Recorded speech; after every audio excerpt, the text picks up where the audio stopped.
Lalitha jewellery T நகர் இப்போ 1 இல்ல 2 showroom. மோர் space, மோர் range. பிரம்மாண்ட திறப்பு விழா ஏப்ரல் 20 அன்று அதே உஸ்மான் ரோட் வளாகத்தில் லலிதா ஜுவல்லரியின் இன்னொரு ஷோரூம். அடையாளம் தெரியாத வான்வெளி நிகழ்வுகள் குறித்து அரசு ஆவணங்களை வெளியிட வேண்டும் என்று அமெரிக்கர்கள் சிலர் தொடர்ந்து வலியுறுத்தி வந்ததை அடுத்து அன்ஐடென்டிஃபைட் ஃப்ளையிங் ஆப்ஜெக்ட் எனப்படும் UFOக்கள் தொடர்பான மிகவும் சுவாரஸ்யமான ஆவணங்கள் சிலவற்றை அமெரிக்க பாதுகாப்புத்துறை மிக விரைவில் வெளியிடும் என்று அமெரிக்க அதிபர் ட்ரம்ப் கூறியுள்ளது பெரும் எதிர்பார்ப்பை ஏற்படுத்தியுள்ளது. விளக்க முடியாத வான்வழி தோற்றங்கள் தொடர்பான பதிவுகளை ஆய்வு செய்து அவற்றின் மீதான ரகசிய தன்மையை நீக்குமாறு பாதுகாப்புத்துறைக்கு ட்ரம்ப் பிப்ரவரி மாதம் பிறப்பித்த உத்தரவை தொடர்ந்து இந்த அறிவிப்பு வெளியாகியுள்ளது.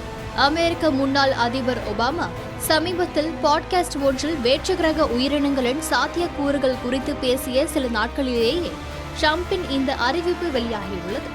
மேலும் நான் அதிபர் பதவியில் இருந்தபோது வேற்றுக்கிரக உயிரினங்களுக்கான ஆதாரங்களை கண்டதாக தான் குறிப்பிடவில்லை என்றும் பிரபஞ்சத்தின் வேறொரு இடத்தில் உயிரினங்கள் இருப்பதற்கான சாத்தியக்கூறுகளை தான் அப்படி சுட்டிக்காட்டினேன் என்று ஒபாமா விளக்கம் அளித்ததும் குறிப்பிடத்தக்கது.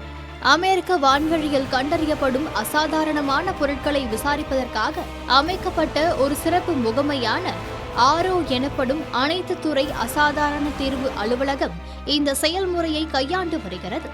அதிகாரிகளின் கூற்றுப்படி ஆரோ இதுவரை 2000க்கும் மேற்பட்ட அறிக்கைகளை சேகரித்துள்ளதாகவும் இவற்றில் பல ட்ரோன்கள், வானிலை பலூன்கள் அல்லது பிற அறியப்பட்ட நிகழ்வுகளாக அடையாளம் காணப்பட்டுள்ளதாகவும் குறிப்பிடப்பட்டுள்ளது. ஆனாலும் தெளிவான தரவுகளின் பற்றாக்குறை காரணமாக ஏறக்குறைய 1000 வழக்குகள் இன்னும் தீர்க்கப்படாமல் உள்ளதையும் ஆரோ தெரிவித்துள்ளது. ஆவணங்களை வெளியிடுவதற்கான காலக்கெடு குறித்தோ அல்லது அந்த வெளியீட்டில் என்ன இருக்கலாம் என்பது குறித்தோ இதுவரை எந்த அதிகாரப்பூர்வ தகவலும் வராதது குறிப்பிடத்தக்கது. லலிதா ஜுவல்லரி டி நகர் இப்போ 1 இல்ல 2 ஷோரூம். மோர் ஸ்பேஸ், மோர் ரேஞ்ச். பிரம்மாண்ட திறப்பு விழா ஏப்ரல் 20 அன்று அதே உஸ்மான் ரோட் வளாகத்தில் லலிதா ஜுவல்லரியின் இன்னொரு ஷோரூம்.